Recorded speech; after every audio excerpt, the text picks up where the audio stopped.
This youth here, Ibrahim Traore, him make a move where most Africans never make, and that is to nationalize the gold and all of the mineral resources in our country to help the country itself. And since him come in, it's about 19 times them try kill him. You hear me say? Them try kill him about 19 times now. Coup on top of even the whole, I hear, the last one I hear about is the one where them say some Cote d'Ivoire man involved with it. You know, that is the Ivory Coast. Them say him involved in it, and then them send man. The French, them send spy in our country, and I don't know how I'm find out about them, but it seems to be a mafia dab, bob and weave, and I move left and right, so as not to make these people do them like what them do. Gaddafi. This is the cutting edge. And next Wednesday night, warm and cool at the same time, I tell you. Stop falling every day. I have to tell you that, but that's true. Every day rainfall. I'm a man, what do? Things are go fast, don't it? Yeah, man. When they come back quick, and you have to get some money quick to do certain things that you never do. From the other day, I didn't want to do it quick. Yeah, man. Time now wait. Yes, so we're there with you. So, you know, from last year, early last year, we had talked about this revolution we are going in Africa there. Mali, Niger, well, Senegal involved now. And now we have this youth will come up now, will become like the vanguard, the epitome of what a revolution supposed to take place in Africa, supposed to be. Now, even though this youth will take over the country with a coup, and we know, say, Africa not really used to democracy. They're not used to that. For you know, upright, them just decide, say, them all just go in there and move you. Them not wait for no election. Well, this youth take over the country with a coup. Well, it seems as if he might do something where a whole heap of one who come with them coup never do. And that is to transform Burkina Faso into a real place. And when I say a real place, I mean a real place. To the point now where him run out the French just like how the Mali people them and the Niger people them, they run out the French them. And now it started to spread all over Africa. Because the new president of Namibia, which is a woman, I say American must get visa for coming to our country. Because when she want to go somewhere, we have to get visa for going out for them country. And it started to spread. This youth here, Ibrahim Traore, him make a move where most Africans never make. And that is to nationalize the gold and all of the mineral resources in our country to help the country itself. And since him come in, it's about 19 times them try kill him. You hear me say? Them try kill him about 19 times now. Coup on top of even the whole, I hear, the last one I hear about is the one where them say some Cote d'Ivoire man involved with it. You know, that is the Ivory Coast. Them say him involved in it, and then them send man. The French, them send spy in our country, and I don't know how I'm find out about them, but it seems to be a mafia dab, bob and weave, and I move left and right, so as not to make these people do them like what them do. Gaddafi and others like him, Lumumba, them kill off a whole heap of the progressive leaders in Africa. And then now we have to really just sing them praises. Well, he has done a lot already. Yeah, him is the youngest president in Africa. And he has done so much that I did them have a rally against France and America. So they must leave Traore alone. And I tell you what, in France, thousands of people are rallying against the French government. So they must leave him, make him do what he do. Because Africa really needs a transformation, especially in this time. Yeah. So you know, after the next break, we have to play a clip about how them try to get rid of him. How them try to get rid of him and him overcome that. How them send spy and all sort of people to kill him and get rid of him, but him overcome it. So, yeah, so we are telling about Ibrahim Traore, the president of Burkina Faso, who is creating waves, not only in Africa, but all over the place. Because him come totally different. And for the short space of time when him did there, you know, it's one of the only countries right now we don't own no debt. Yeah, man, him use the gold in him country and pay off all him debt them and realize the French, where they did there, where they dig out the gold and the other mineral them, where them get out tight and where the French them get out tight is unbelievable. And him decide, say, no, it can't work that way there. Oh, no forget, like them I get must about 80% and the country I get 20%. Him say none of that. So them try all the while to have a coup against him. I think them says about 19 to 20 times since him did there. Them try coup him, but it never work. So we want to play this clip here. I tell about the coup where them try against him. I mean, I want a long time neither, you know, I would just tell a day. In the dead silence of April 16th, 2025, a storm was supposed to strike, not of nature, but of men. A coup d'etat planned in whispers, fueled by vengeance, desperation, and foreign gold. Its target? The military leader who defied the world order, Captain Ibrahim Traore. For months, they plotted in the dark. The plan was clear: overthrow Traore, seize Kossiam Palace, silence the revolution, and restore a system long buried. But at the heart of this story lies betrayal. Names that once swore loyalty to the flag are now stained by betrayal. This is the true story of 4 men, not just soldiers, but symbols of betrayal.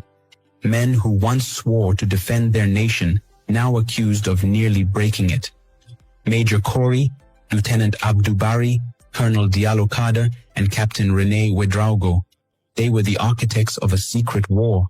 But let us unfold how a band of conspirators schemed in the shadows, how loyalists uncovered their plan, and how a coming coup fell apart before it could drag the country into violence. Welcome to the world of research. Welcome to the large family of Wisdom in Narrations. It began months earlier, in hushed meetings and covert exchanges far from prying eyes. Major Corey, a disillusioned senior officer, emerged as the mastermind of the plot. He quietly reached out to like-minded soldiers and exiles, convinced that Captain Ibrahim Traore's junta had betrayed the country's interests.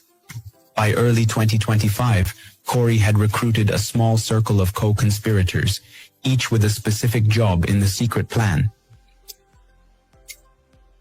Lieutenant Abdou Bari, exiled across the border, Bari became the plot's spokesman-in-waiting. Known for his powerful speeches, he recorded speeches and rallying cries on video and audio, intended to be broadcast to the nation at the moment of the coup. His messages, dripping with revolutionary zeal, promised to restore dignity and order after removing Traore from power.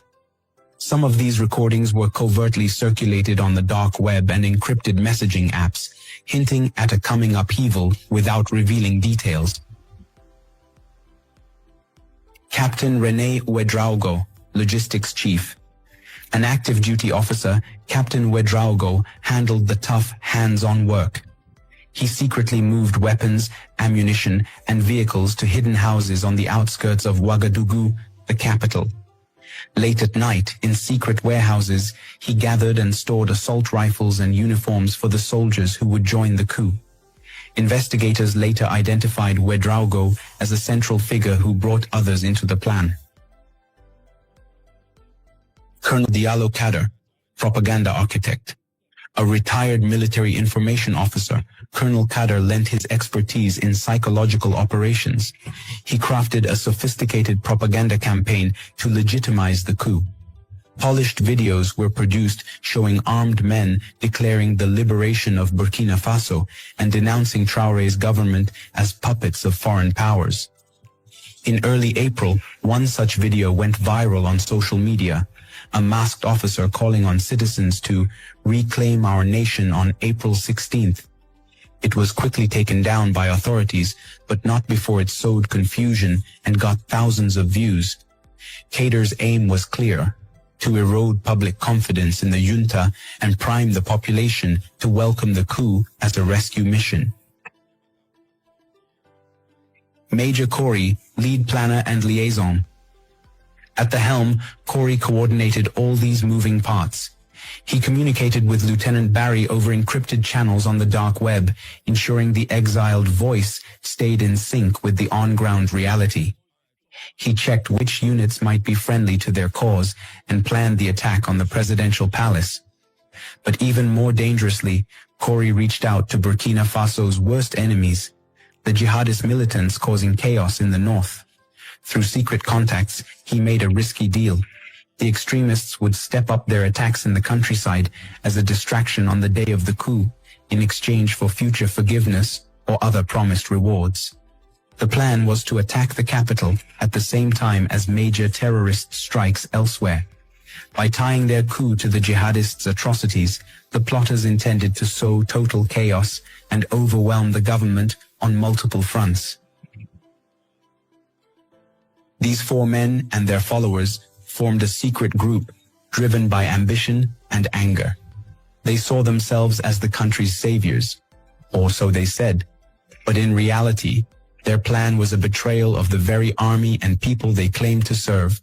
As they refined their plans, they used burner phones, coded language, and face-to-face strategy sessions in safe houses to avoid detection. Encrypted messages flew between the conspirators in early April, laying out final tactics and rendezvous points. The date for their power grab was fixed, April 16th, 2025. They called it Operation Dawn in their secret communications, a promise that by dawn of that Wednesday, a new regime would be in charge. Without the conspirators knowing, the government's intelligence services had been watching, quietly and carefully, for weeks.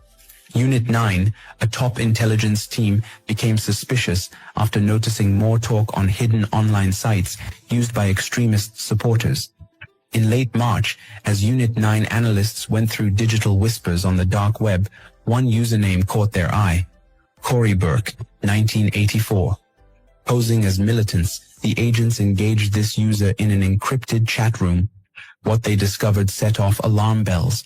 Vague references to a big event in April and mention of friends in the south, possibly code for allies in Côte d'Ivoire, supplying resources.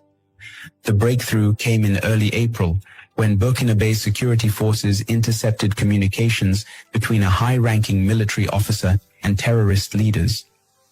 In that intercepted exchange, a series of encoded satellite phone calls, an army officer was heard giving jihadist fighters detailed information about the deployment of Burkina Faso's troops. He spoke of garrison locations and patrol routes, effectively handing the insurgents a map to exploit weaknesses. This betrayal was intended to escalate terrorist attacks against security forces and civilians, to create havoc and stir up a revolt against the authorities. Immediately, officials realized these weren't random leaks. They were part of a coordinated plot. Investigators traced the leak to Major Corey. Now the puzzle pieces began to fall into place. If Corey was sharing troop positions with jihadists, he must be planning something coordinated. Intelligence officers also recalled an alarming incident. A few weeks prior, an anonymous video had spread online calling for soldiers to rise on April 16th. That propaganda clearly showed Colonel Diallo Kader's style. Could it be that disparate signs, the video, the leaked information, and the rumors of soldiers talking about rebelling in the barracks were all connected? By April 10th, Unit 9 was convinced a coup was about to happen. The government of Captain Ibrahim Traore moved with urgent secrecy. Traore, only 34 and himself risen to power via a coup in 2022, had been through multiple scares of destabilization. He called a midnight meeting with his top security advisors at the presidential lodge. There, the head of Unit 9 laid out the evidence: intercepts, informant tips, and surveillance reports mapping out the conspirators' network. On a board, they marked the key names: Major Corey, Colonel Kader, Captain Wedraugo, and a mysterious Lieutenant Barry believed to be operating from abroad. Traore's face grew stony. To think that current and former soldiers under his command were working with terrorists to bring down the government was a clear reminder of how broken loyalties had become. The president gave a single directive: stop the plot at all costs before April 16th. Unit 9 and special military units dubbed Groupe d'Intervention mobilized a plan of their own, an early move to shut down the coup before it started. They codenamed it Operation Nightfall. Its execution date, April 15th, 2025, the eve of the planned uprising. As dusk fell on April 15th, most of Ouagadougou was unaware of the storm brewing beneath the surface. But in government safe houses and barracks, loyal soldiers put on tactical gear and checked their weapons. In complete secrecy, several teams spread out across the city, working together to arrest the plotters all at once.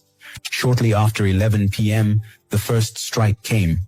A convoy of plain military trucks surrounded an ordinary-looking warehouse on the eastern edge of the capital. This was one of Captain Wedraugo's arms depots, identified through days of surveillance. When the security forces broke through the metal doors, they found a pile of evidence: crates of AK-47 rifles, grenades, radios, and stacks of camouflage fatigues with no unit insignias, the tools of a planned assault. Gathered around maps and satellite photos in a corner were 3 junior officers loyal to the plot, shocked by the sudden raid. They surrendered without a fight. More importantly, among the papers seized was a hand-drawn plan of the presidential palace and a timetable, proof that the conspirators aimed to swarm the presidency in the early hours of April 16th. Meanwhile, another team moved in on a private villa in the Ouaga 2000 district, an upscale neighborhood. Here, Colonel Diallo Kader was caught off guard, reportedly in the middle of uploading one of his pre-recorded coup proclamations to a burner phone. Kader's arrest was quick. Commandos held down the 62-year-old colonel as he shouted that he was saving the country. Seized alongside him were laptops filled with coup manifestos and propaganda videos, including the originals of those that had been leaked online. Across town, Major Corey met a harsher fate. Acting on a tip, an assault team intercepted Corey's convoy as he attempted to flee an unsafe safe house. Cornered on a dimly lit street, Corey's guards exchanged fire with loyalist forces. In the brief firefight, Corey was wounded and one of his men killed. Within minutes, the mastermind of the coup was in custody, injured but alive and still refusing to back down. Major Corey's capture decapitated the plot's leadership, effectively foiling the coup's brain trust just hours before 0 hour. One key target, however, slipped away. Captain René Wedraugo, the logistics chief, had been expected at the warehouse meeting, but he sensed trouble when communications went dark. Instead of rushing in, he melted into the night before Unit 9 could close the net. By the time soldiers reached Wedraugo's residence, he was gone. In the chaos of the crackdown, Wedraugo managed to flee. turning him into the most wanted man in Burkina Faso. As of the latest reports, he is currently on the run, according to Minister Sana. Back at the presidential compound, Captain Traore monitored the operations in real time via radio. When the all-clear finally sounded in the pre-dawn hours of April 16th, it was official. The coup had been stopped before it even started. Dozens of plotters and their accomplices were arrested in the sweep, including active duty officers and some retired soldiers. Shockingly, several well-known officers were among those detained, such as Commander Frederick Ouedraogo, a former battalion commander, and Captain Elise Tassembedo, head of a northern security unit, both picked up for questioning in the preceding days. The breadth of the conspiracy was coming into focus, and it was larger than initially thought. Dawn on April 16, 2025, arrived in Ouagadougou with quiet, normal life. The sun rose over calm streets, small motorbikes buzzed by, and markets opened like any other day. Most Burkinabe had no idea that if a plan hadn't been stopped, this morning could have exploded into gunfire. The coup that wasn't left few visible marks. No tanks, no sirens, no gunshots. But subtle signs were there. Extra guards at the palace. A heavier military presence at key sites. Curious citizens whispered, but the government stayed silent, preferring calm until all threats were neutralized. For the conspirators, this morning was meant to be their triumph, an assault on the presidency, the arrest of Traore, and a new regime announced before sunrise.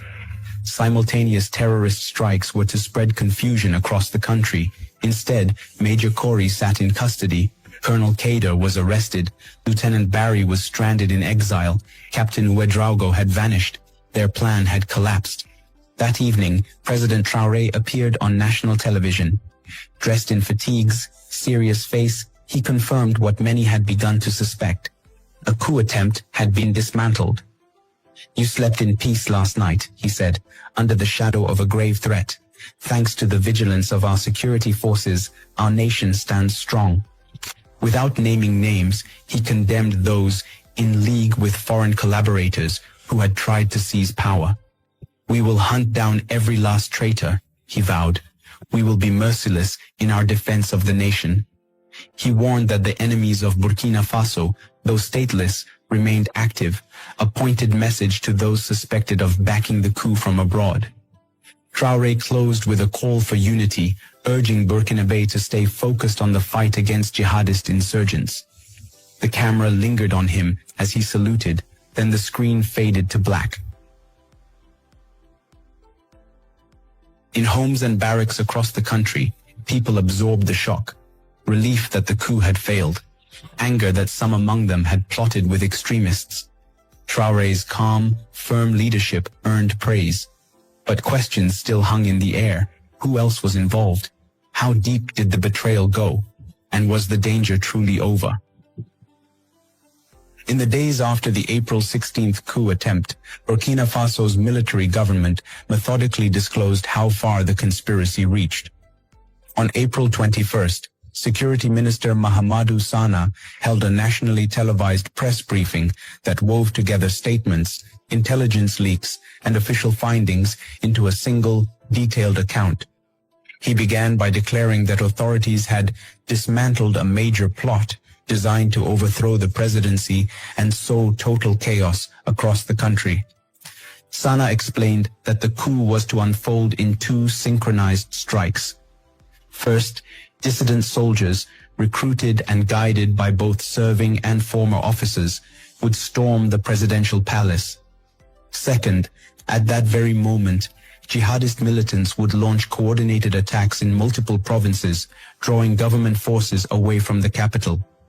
According to Sana, the main people behind the coup hadn't even stayed inside Burkina Faso's borders.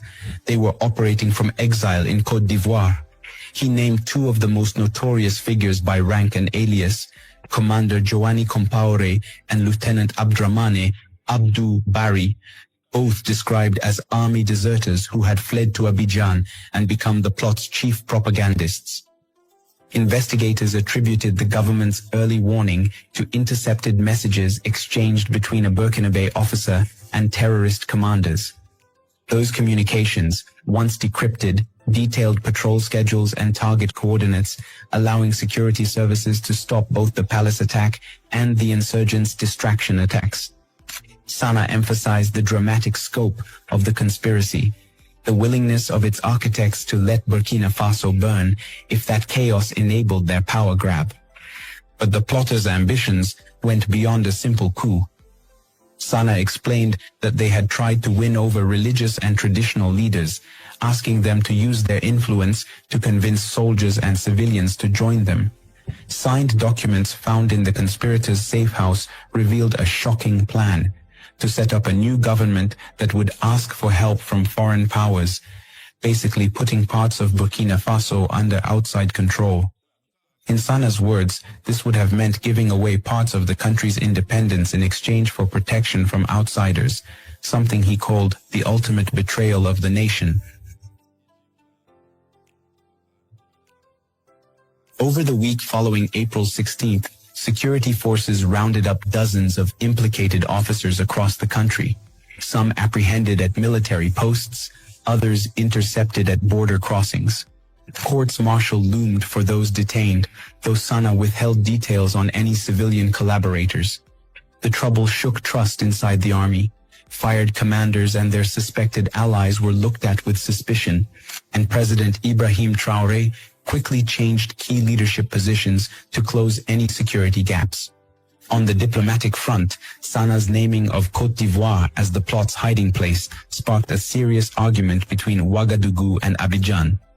Accusations that Ivory Coast sheltered the coup's leaders reopened old wounds from a similar dispute in September 2024 and threatened to cause a full-blown diplomatic crisis.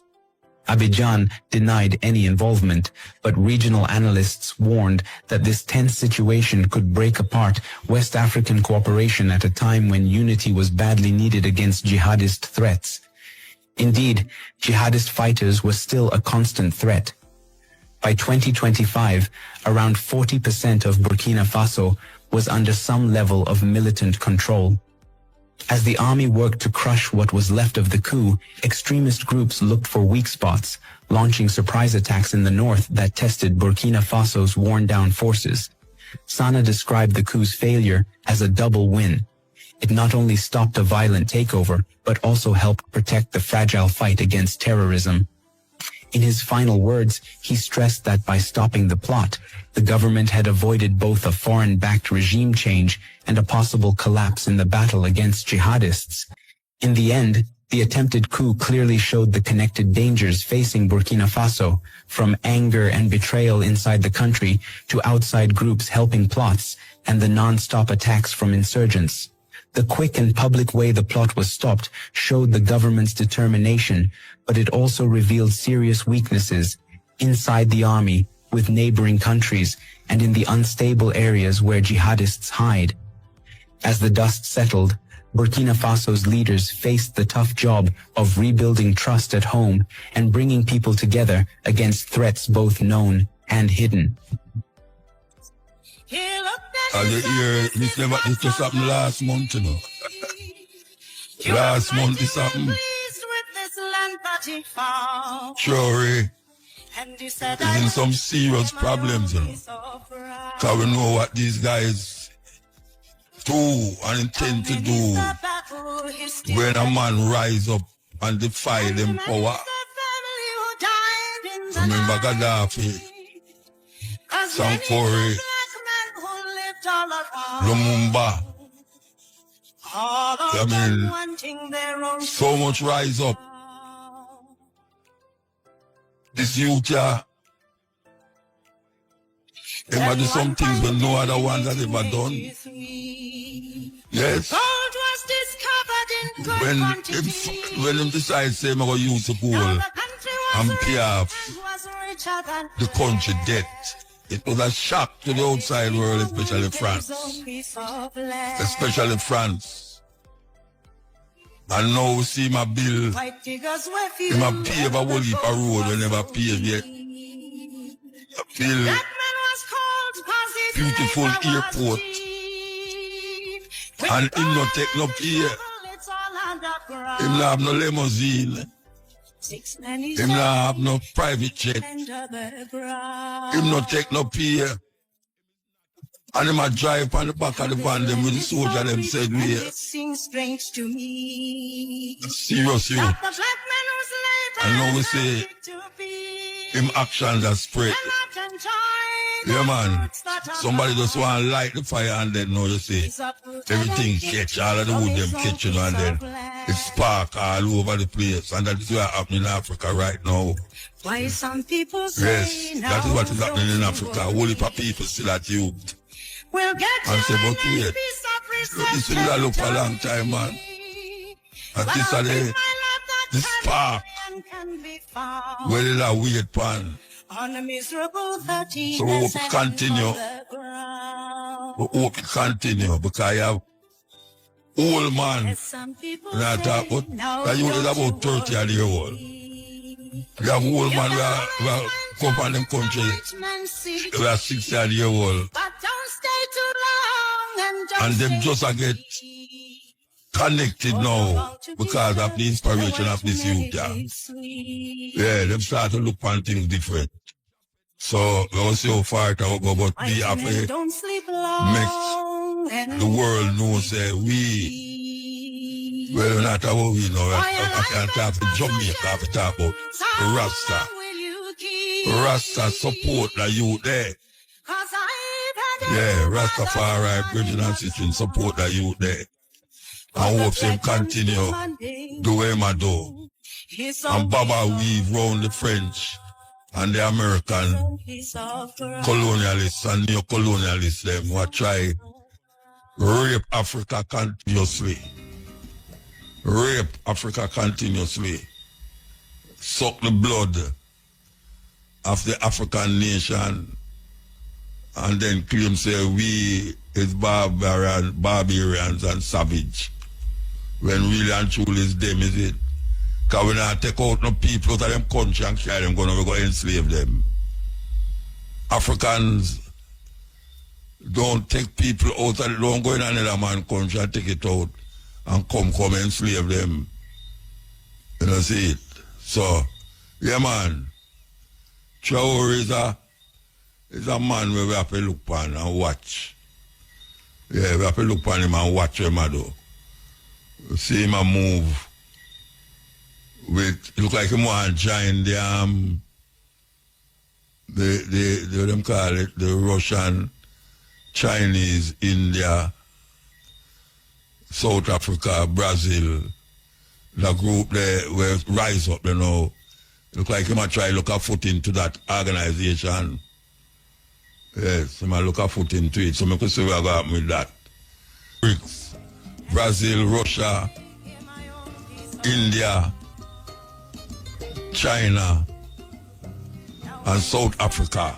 That organization is the alternative to the, what them call the United Nations. You ever hear about Thomas Sankara? If you know about them man there, you know, the same, this brother here, Traore, is influenced by Thomas Sankara, who was part of Burkina Faso, who them also kill him. Yeah. He was once the president of Burkina. And them kill him. Assassination. This virgin take after him. He might try fulfill what Thomas start. That time them call the country Upper Volta. During Thomas Sankara time, them call it Upper Volta. Well, them give back the Burkina Faso name. And now we have this virgin here Faso court has charged former exiled President Blaise Compaore in absentia in connection to the murder of President Thomas Sankara in 1987 in a coup led by Compaore. The case was sent to the military tribunal in the capital, Ouagadougou, after the charges against Compaore and the other main alleged perpetrators were confirmed 34 years after the death of Sankara, popularly referred as Africa's Che Guevara. Former Burkina Faso President Blaise Compaore and 13 others are being charged with harming state security, complicity in murder and complicity in the concealment of corpses.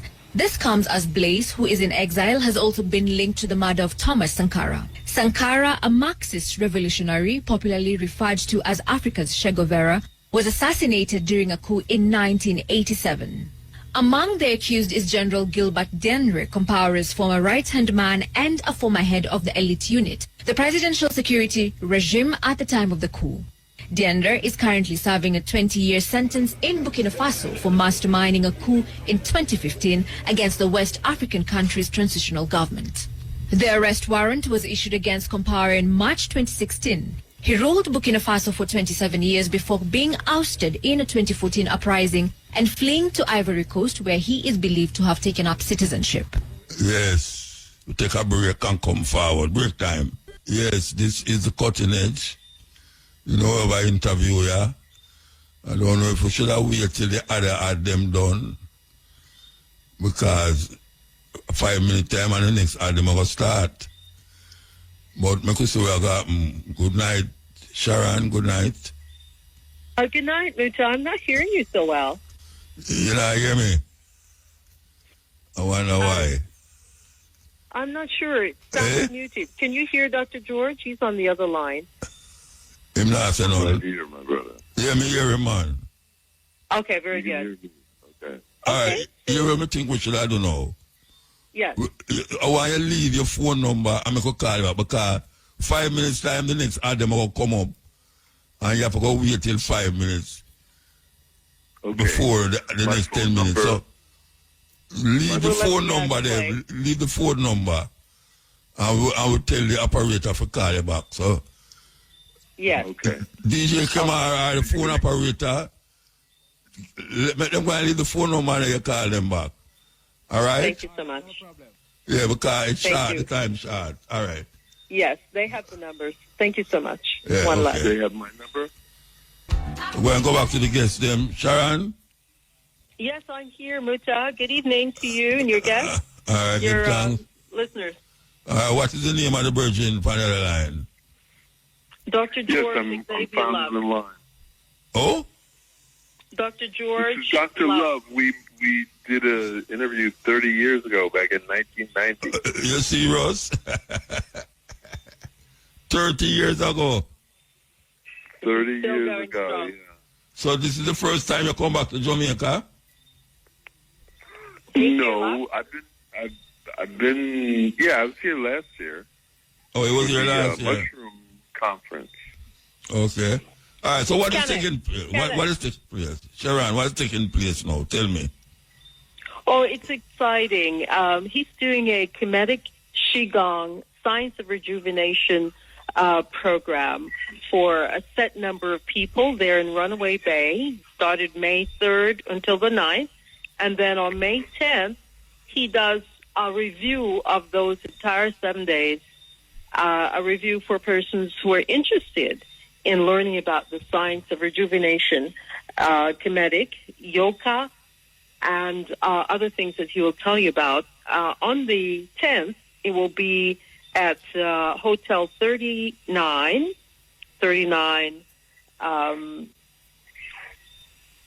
Jimmy Cliff Boulevard. Used to be Gloucester Boulevard. Yeah, And that I know hotel, yes, we will gather there and we'll have an all-day seminar, which will be a review of the science of rejuvenation. There's some key points that Dr. Love would like to share with the audience. All right, so I can ask him, what is the science of rejuvenation? What it entails? Well, when you go to sleep at night, does your heart rate slow down? Does your breathing relax? Do your muscles relax? Do your bones elongate? And the answer is they are supposed to. But there has to be a preparation for the sleep time. So in our culture, we go, and then fall out. We don't prepare for sleep. We don't soak our feet. We don't massage our legs. We don't cut off the electricity.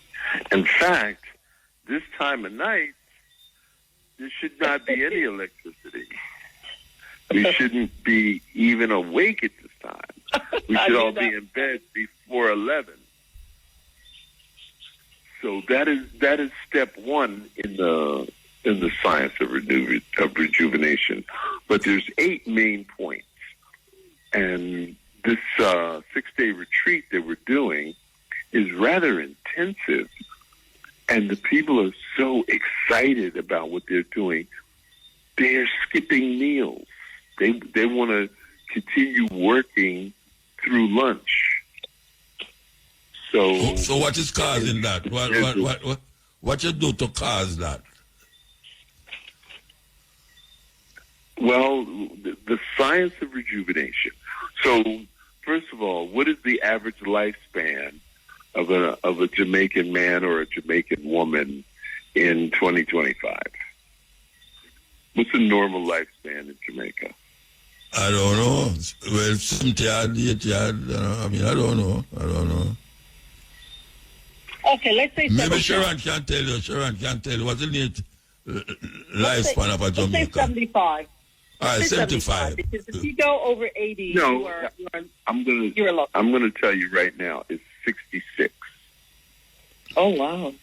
Most people I know live past 70 though. Most people I know past 70. Well, Muta, you are a very unusual young man. No, not me. The people I know, not me. Not me. You know, the people that do the vitality and the liberty. That's why they live past 80. Oh, yeah? But most Jamaicans, they're drinking box juice and fried chicken and chicken and rice. Yeah. They're not eating properly. They're not exercising at all. They live on their phones. They're addicted to electronics and social media. So they have no time to connect to nature. On this retreat, we've had Petta Linton and her wonderful husband, Chef Aldane, prepare for us raw fruits.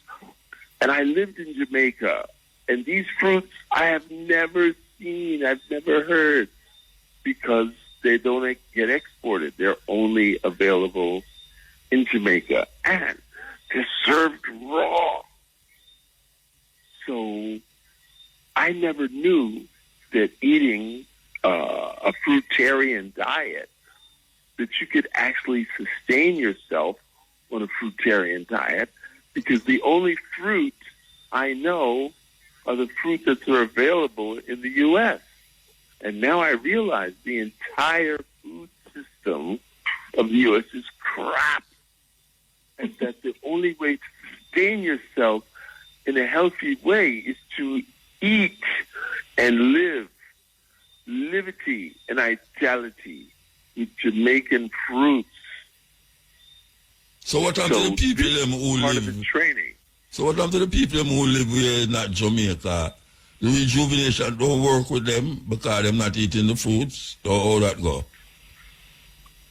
Okay, so rejuvenation takes place between 9 at night and 6 a.m.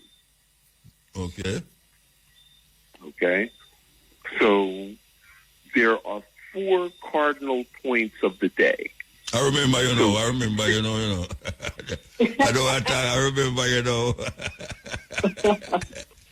Sorry for broke you, but I just remember, you know. Yeah. So 6 a.m. is sunrise. If you do not greet the sun, where the sun penetrates your 2 eyes to activate your pineal, your body will not make serotonin and melatonin in a healthy way. At 12 noon, you should not be eating lunch at 12 noon. You should only eat after 1 p.m. So between 11 a.m. and 1 p.m., you should be reading, resting, relaxing, walking, or doing some type of meditation. At 6 p.m., you should be doing another sitting meditation and drinking sorrel tea. Not the cold sorrel tea, but hot sorrel tea. And then at 9, you should be soaking your feet in herbs and massaging your legs based upon acupressure. And there's points on the kidney, the liver, and the spleen, acupressure meridians that will heal your digestion, heal your kidneys, and detoxify your liver. And all this takes place between 9 and 10 at night. And then we do affirmations and chanting. And we don't have enough time on the radio to go into what all the affirmations are. But all of us are not happy with our lives. All of us are striving for more money, more bigger car, better house, better job, more vacation. So we're always striving. But we can create a success playbook with a journaling success playbook with the affirmations. And this is the thing that people are most excited about, is how to rewrite their life. So your operating system is based upon your childhood programming, your attitude, your perspective, and your perception. And I write that in a formula called your chip plus your app equals your OS. So some of us want to blame somebody or something or circumstances for their failure instead of taking responsibility for everything that happens in their life. And if you're not willing to be at cause for whatever happens to you, good or bad, you are never going to be able to see the true vision and destiny that was prepared before you. And all of these teachings are based upon ancient Egyptian spiritual principles. They're all written on the walls of the temple and in the pyramids. All right, so I can ask you, for the person them in Jamaica who never left Jamaica and they don't have nobody to teach them what you're saying, how do they get through them life and still live 80-year-old? Them never go outside of Jamaica yet. They don't have these chemetic principles, but yet still them live till 80. What you give credence to? What is the reason for that to happen without knowing all what you're saying? Who suffers and who thrives? If you're thriving, never leaving Jamaica, then you do not need anything that I am teaching. But if you are suffering inside Jamaica, then you absolutely need the information that I'm providing. If you have access to the internet, then you have access to an international library of information. The problem is which information is applicable to you, for you. So you need a guide or a teacher to sift through the dregs of misinformation and misdirection that already exists. Jamaica is still colonial property of UK. And you are still subject to the laws of the Commonwealth you are not independent. And by learning these spiritual principles, you will be free. My ultimate aim is liberation of all my people who are suffering. And so is mine. Dr. Love, I'd like you also to talk about the one-day event, and then I'd like to talk about the Queenology meets Rootsology, Muta, which is coming up on Mother's Day, the 11th. And Dr. Love will be our keynote speaker. There's so much here that we need people to come and speak to Dr. Love, to meet him and get access to this information.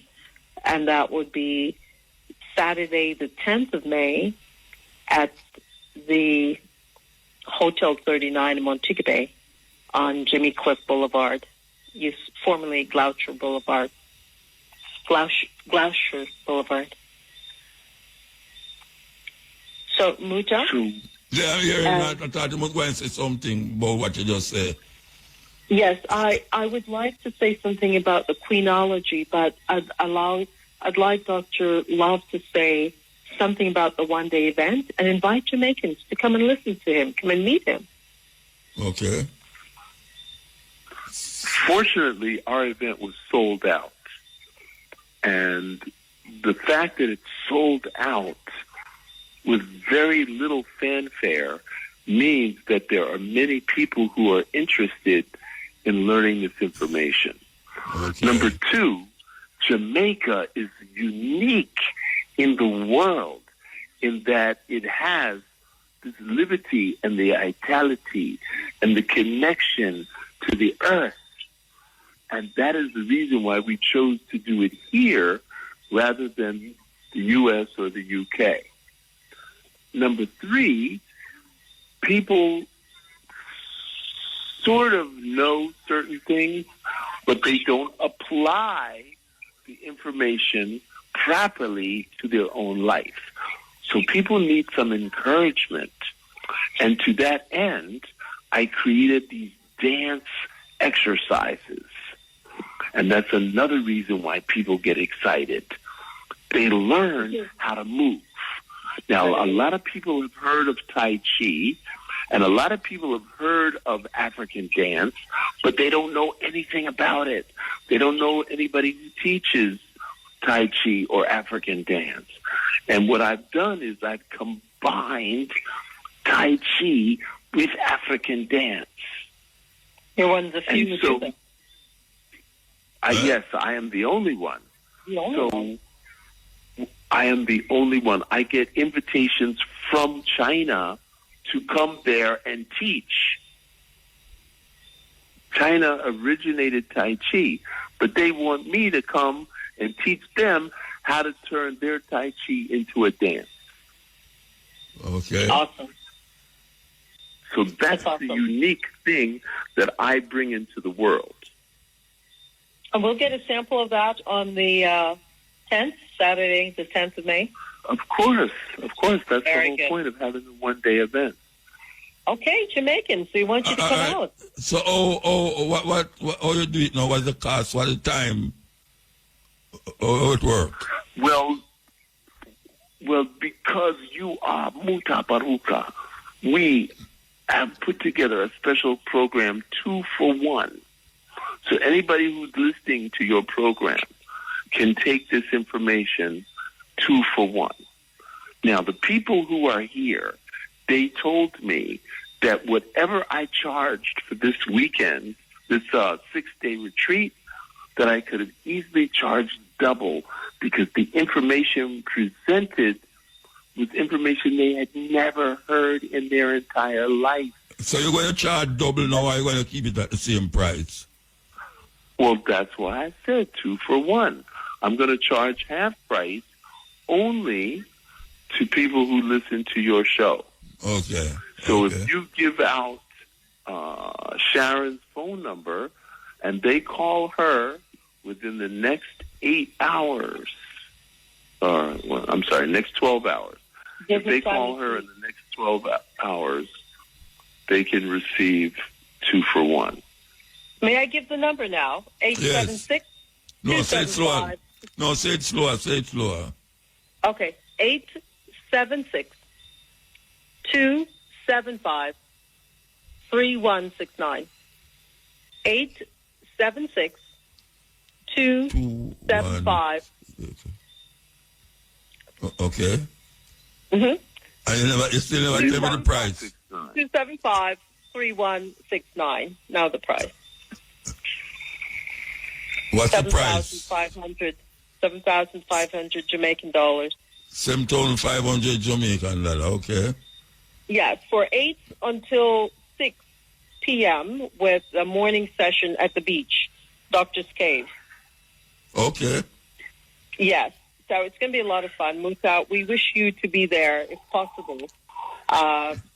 Come and get your healing with some Dr. Love. He's an acupuncturist and a physician of Oriental medicine, Okay. certified in Florida.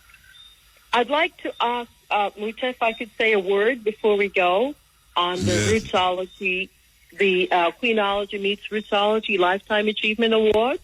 Okay, we had a 12 o'clock to that, but say it quick. Okay, this event, it's our second event, will be held May 11, 2025. It's historic, and we'll bring women together who are sheroes, unsung, and we will do a citation and give them an award for the work that they've done. Honorees include Kabu Mahat, a journalist, Gama Gloria Sims, Paramount Queen of the Maroons, Paula Surtees, CEO Island Coffee, Mama Lily, Naibingi Wisdom Keeper, Fanaye Selassie, Juliet Dunbar, Dr. Diane Robertson for groundbreaking work as in natural medicine, Yeah. Joanne Logan in entertainment, Vanessa Chaibar, and Dr. Jessica Mbangini in memoriam. All right, so where's that going to be?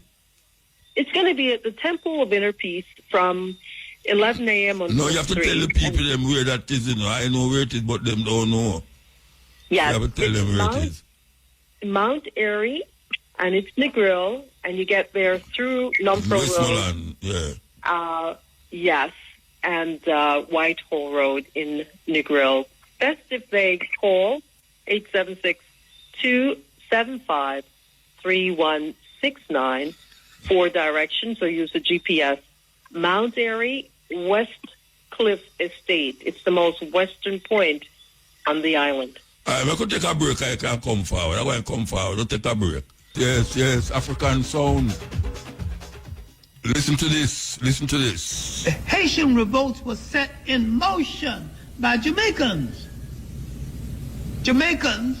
Troublemakers, that they wanted to get rid of, so they sold them to plantations in Haiti.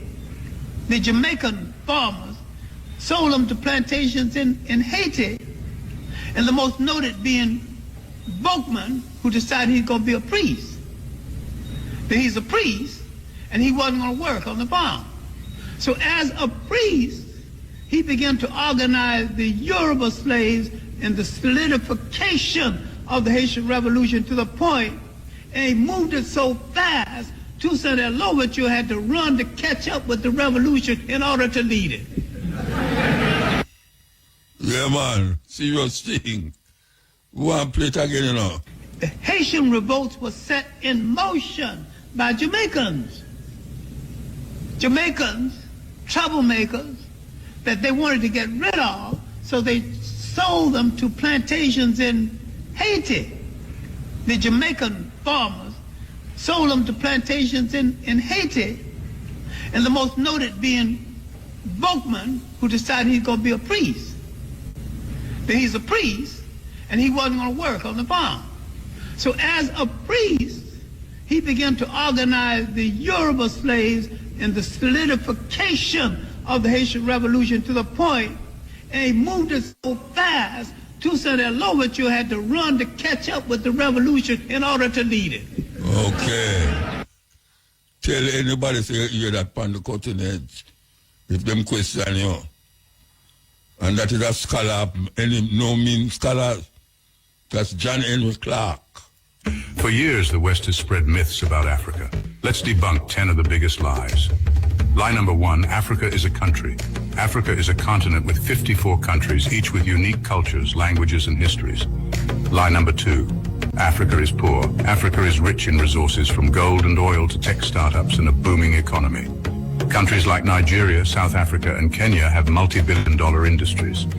Lie number 3, Africans live in huts. Yes, traditional homes exist, but Africa has modern cities like Nairobi, Lagos, and Johannesburg with skyscrapers, highways, and high-tech hubs.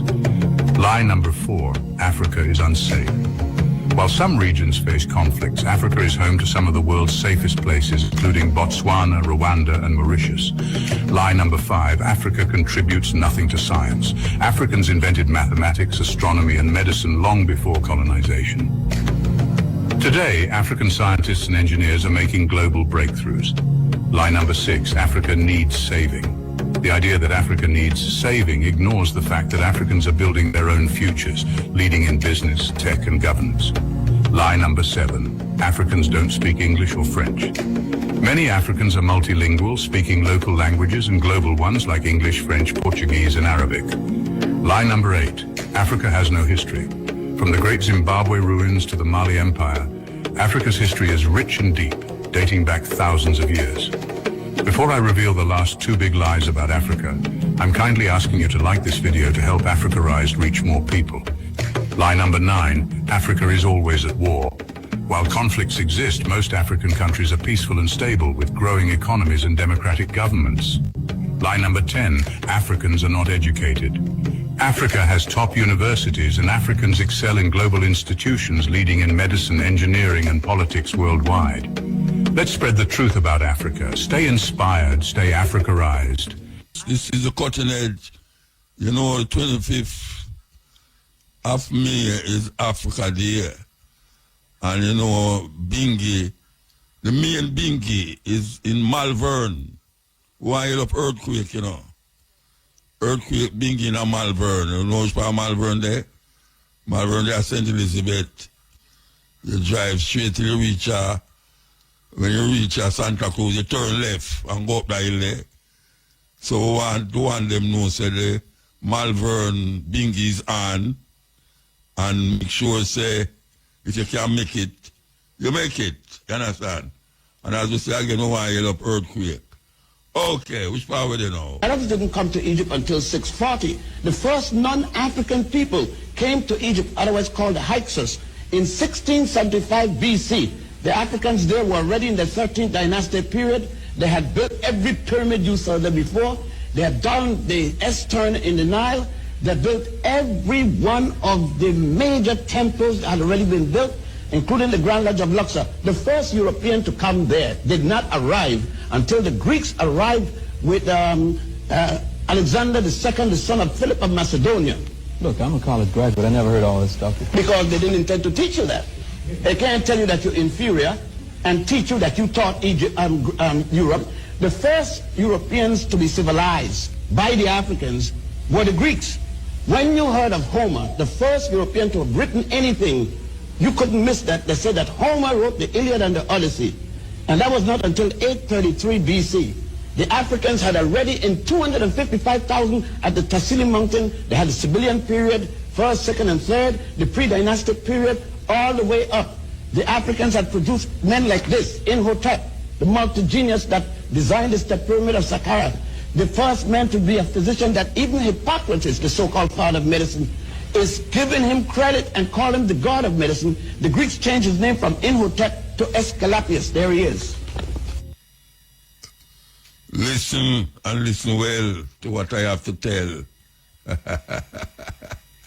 The Church of England once owned a sugar plantation on Barbados that profited it about £5 million a year in today's money. They purchased slaves from West Africa and subjected them to inhuman treatment, including having the word society branded on their chests with a hot iron to show that they were the property of the church. Previous Archbishop of Canterbury actually chaired the meetings approving the purchase of more slaves for the plantation. They were needed because so many had died as a result of their inhuman treatment. The church also enslaved children as workers too. The wealth the church enjoys today and its ownership of vast parts of the land and real estate of England and its prestige is because of this shameful blood money from the past. The Catholic Church and many of the popes were no better, abusing the innocent and forcing them into slavery. People often trust religion, religious people, and the church. They shouldn't. It has little, if anything, to do with God or Jesus. It is a human system spawned, controlled, and dominated by men. It is responsible for atrocities throughout history, even up to our present day. Serious thing. Why play it again that you can suck it in?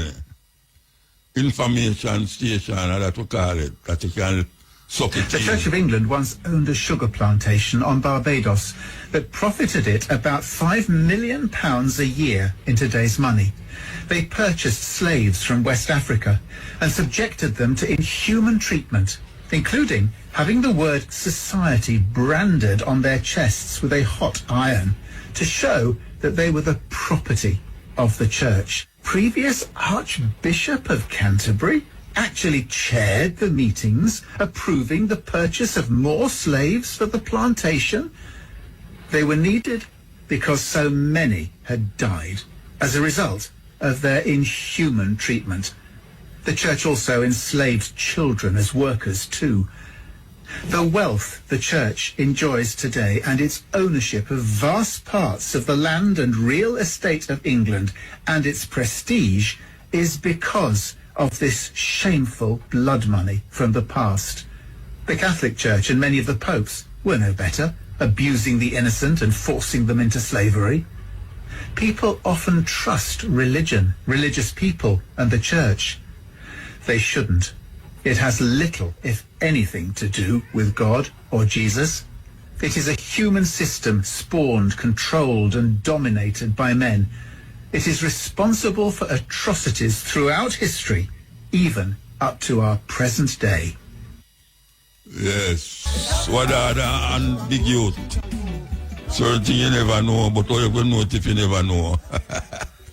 Yes, paradox in paradox. All right, so we want to play the script here, you know. We want to play the script here. It will go over 1 o'clock, but we still have to play it. We still have to play it. My name is Arikana Chiumbori. I was born in Zimbabwe, some little village called Kivu. Came to this country to go to college on the first degree in general chemistry and a master's in organic chemistry, went on to medical school. Then did a residency in general surgery and family medicine, practiced medicine for 25 years until one night.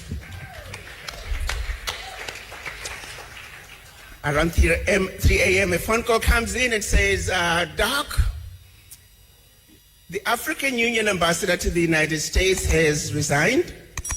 She was going to be running for president of her country, and that we would want you to be the next African Union ambassador to the United States. Now keep in mind, I am a scientist through and through. So who in their right mind would want me to become an ambassador in Washington? I thought that was a joke and it was laughable. Well, I fought it for about 6 months, but because being an African, after a while I had to listen to my elders. So I figured, okay, if you think you're putting a joke on me, the joke is on you, because I'm going to only go to Washington for 6 months and then I'll come back. And I'll tell my elders that I tried, but I couldn't do it. But something happened during the first 4 to 5 months. And mind you, I'm staying in a hotel because I knew I wasn't going to get into a contract, renting or buying, that I wasn't going to last. But what was very disturbing was the disrespect that was so blatant. I would be sitting in meetings initially because, you know, as a doctor, you're always a doctor no matter where you are. And I thought it was really quite humorous sitting with all these big diplomats, and here I am, a medical doctor, and I'm supposed to be useful. I'm busy diagnosing them, you know, you got a thyroid condition, you are bipolar, and I got a pill for you. I'm not really paying attention to the deliberations because I don't think politicians accomplish much anyway. So it was more important to diagnose them, their medical conditions. But every now and then somebody will say something and I'm like, wait just a minute, did they just say that? You know? And one particular event, there was a whole team of African ministers and one particular leader of a particular department in Washington started raising their voice and screaming and yelling at them. You Africans, you will never speak with one voice. This document over here is going to be a piece of paper 20 years from now. I said, okay, so we can all be ministers here. Somebody say something. It wasn't my show. I was like third. You know how you sit, you got your team leader, and then according to rank, I was number 3. So clearly I wasn't supposed to speak. I waited for those who were supposed to speak. They did not. More and more of those situations became apparent to me. And I remember 5 months into my stay in Washington, I called home and I said, well, you know what, guys, I'm going to hang around a little bit longer. There were a few, you know what, that needed a good kicking. And that I was going to hang around until they ran me out of Dodge, and that's exactly what happened.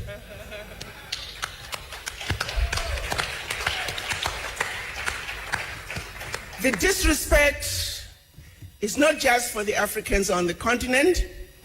The disrespect is for black people around the world. The abuse is not just for Africans on the continent. The abuse is for black people wherever you find us. I'm going to share with you some basic facts. You see, our story is a simple one. Our story is of truth and facts, which are two constants that do not change. And all we need to do is give the world an overdose of our truth and insist on it. As we speak today, I'm going to take you back centuries, long before the children of Africa were taken out of Africa as slaves. There was some serious resistance when the occupiers from the West came to Africa, contrary to what some might think. They didn't just give up their children, but the fighting began long before slavery. And the resistance was those who led them, the majority of them, their heads, as we speak today, are sitting in jars in Europe. Are you aware of that? Our leaders, our ancestors who fought the wars of resistance, their heads, their remains are sitting in jars throughout Europe. And the same people have the audacity to come to Africa and talk to us about human rights. But what's even more disturbing is that we entertain them and we don't remind them of these skeletons in their closet.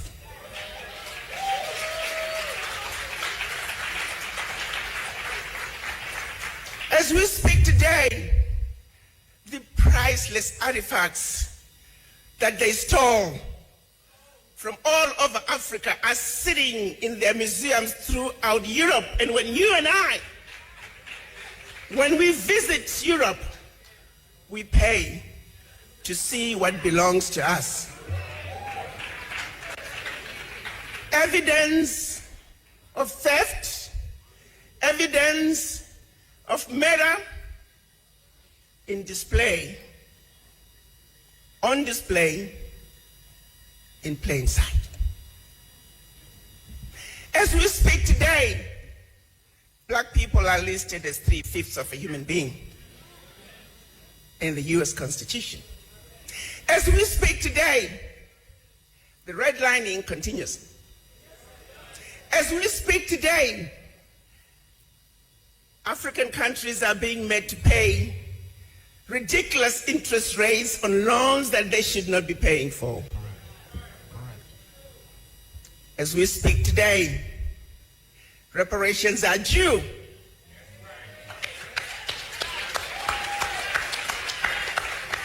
Everybody else has been given reparations, expect us. The question then becomes, what is wrong with this picture? Why aren't you and I standing up and demanding that what is right must be done?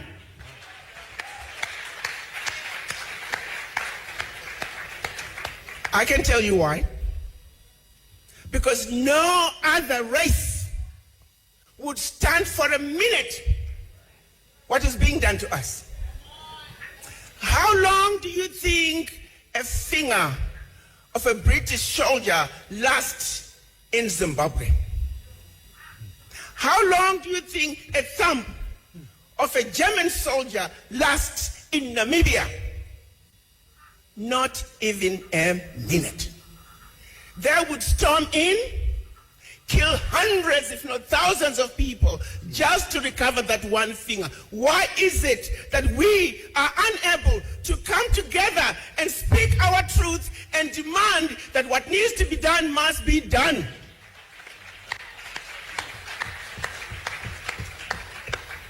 It's because they defeated us where it matters the most, which is the mind.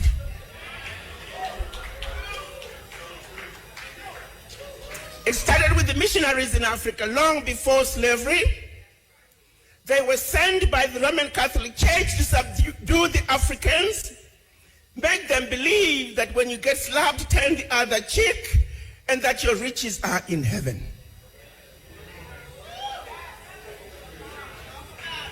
So by the time they followed with the colonizers to reap and rape Africa, we were already brainwashed.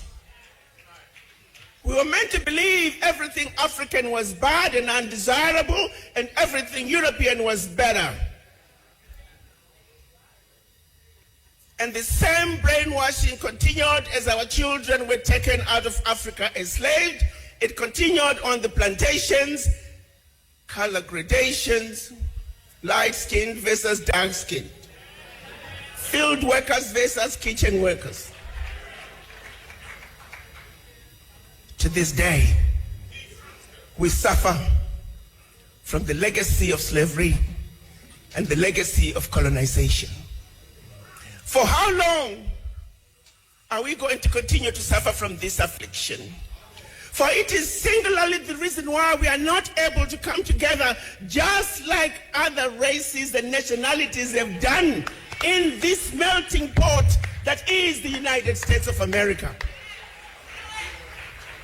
When you ask for the voices of the Irish Americans loud and clear, Jewish Americans loud and clear, German Americans, Italian Americans, Chinese Americans, Indian Americans, their voices are loud and clear. But when you ask for the voices of us black people, you might as well go to the graveyard, because we are missing in action. We were taught, we were brainwashed into not even loving ourselves as individuals, let alone each other. We were taught not to trust one another.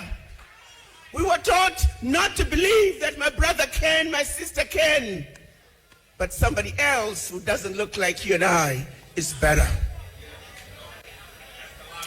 The question I have for all of you, just close your eyes and think about your children, your grandchildren. Is this the world you want to leave behind for them? If the answer is no, then you need to have a serious conversation with the image in the mirror. Because it is the image in the mirror that must change. It is the image in the mirror that must understand that you are sick from this affliction of the legacy of slavery. You are not sick at home. You are not sick in the doctor's waiting room. You are not sick in the hospital ward. You are sick in the intensive care.